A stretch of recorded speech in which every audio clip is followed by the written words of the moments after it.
তুই এত অশুভ আমি জানতাম না। ইলোরা, আমি একটা মেয়ে হয়ে যখন তোর গায়ে এভাবে হাত দিলাম, তোর এই অবস্থা হয়ে গেল। তুই ভাব না, যদি তোকে কোনো পুরুষ এখন তোর গায়ে দিত হাত, তখন নিশ্চয়ই তোর আরো 10 গুণ ভালো লাগতো, তাই না? তাহলে আমি মরেই যেতাম।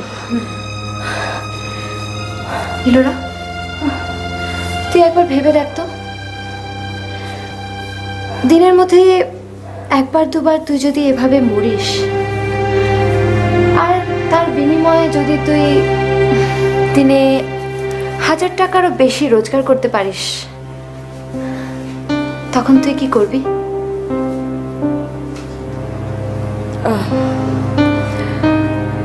টাকার জন্য আমি 10 বারও মরতে পারি, কিন্তু এ কথা কেন জিজ্ঞাসা করছিস? তাহলে ইলোরা, তুই এখন বুঝতে পারলি মিসেস ঘোষাল তোকে কি বোঝাতে চেয়েছিল?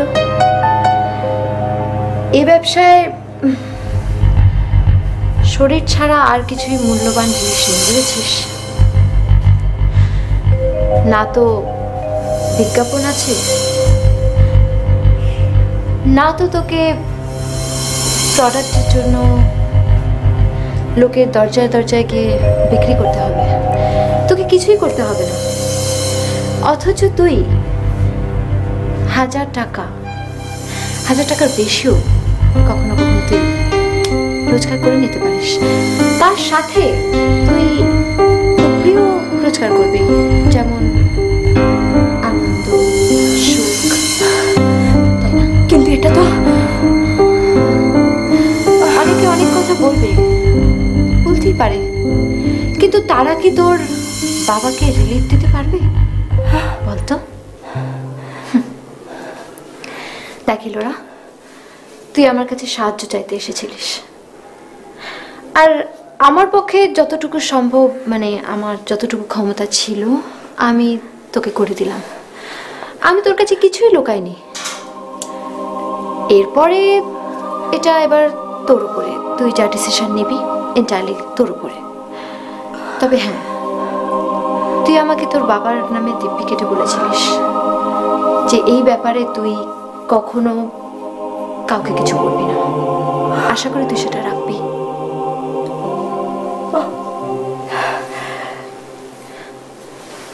তোর কোনো চিন্তা নেই।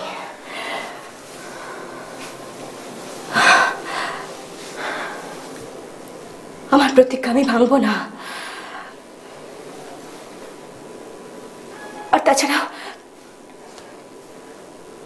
তুই তো আমার উপকারই করেছিস।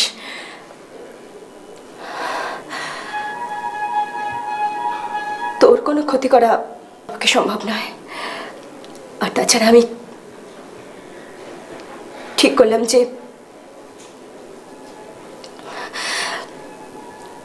কাজটা আমি করব।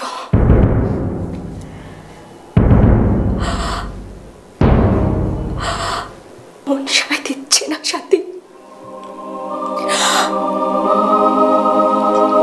মন সায় দিচ্ছে না।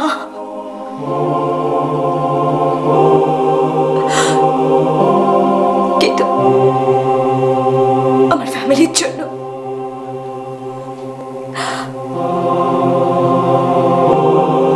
আমার বাবার জন্য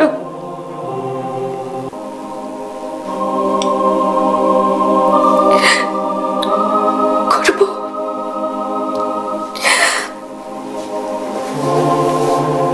করব কাজটা, করব।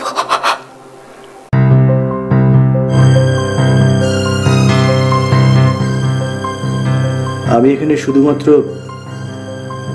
তোমার জন্য আসি।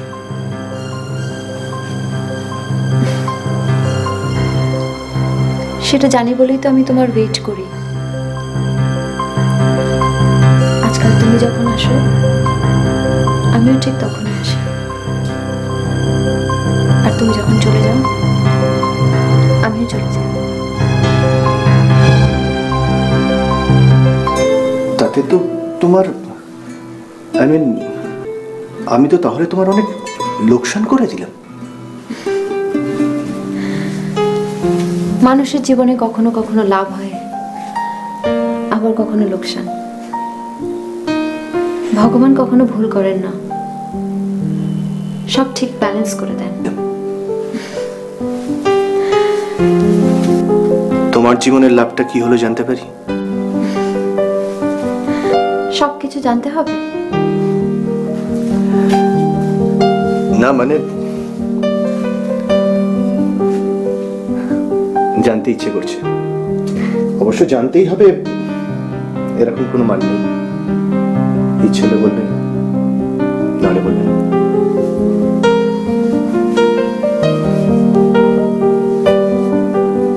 লাভটা একটা সম্পর্ক, তোমার সাথে সম্পর্ক। এর আগে এরকম সম্পর্ক আমার কারোর সাথে হয়নি।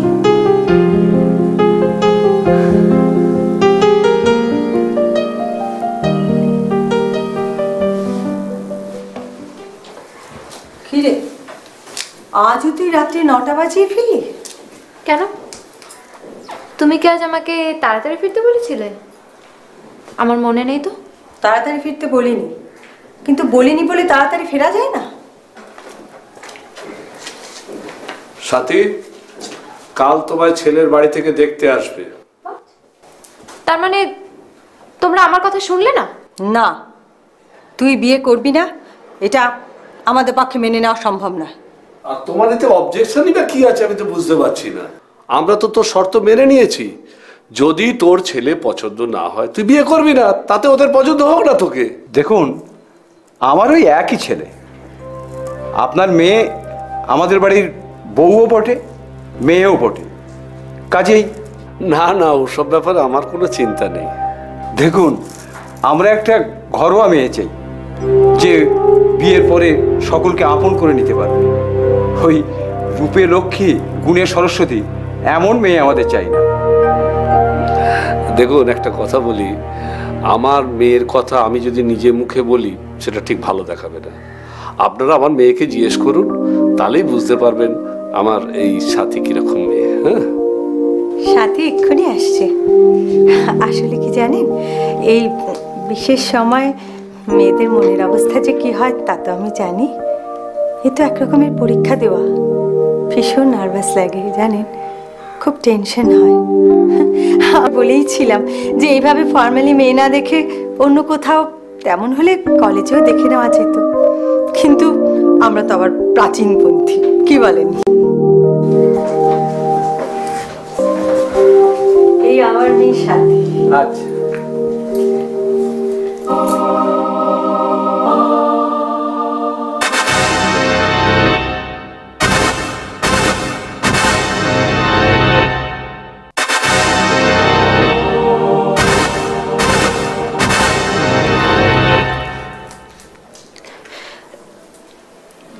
এই বিয়ে আমি করবো না মা।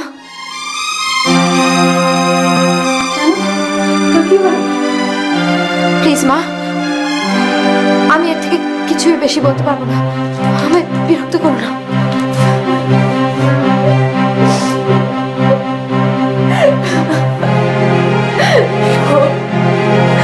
আমি পারবো না তোমাকে বিয়ে করতে।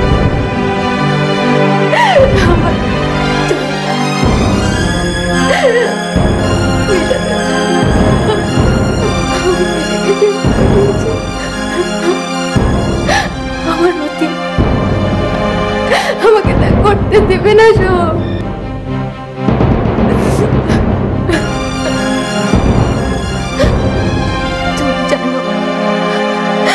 তুমি জানো সব আমি কে?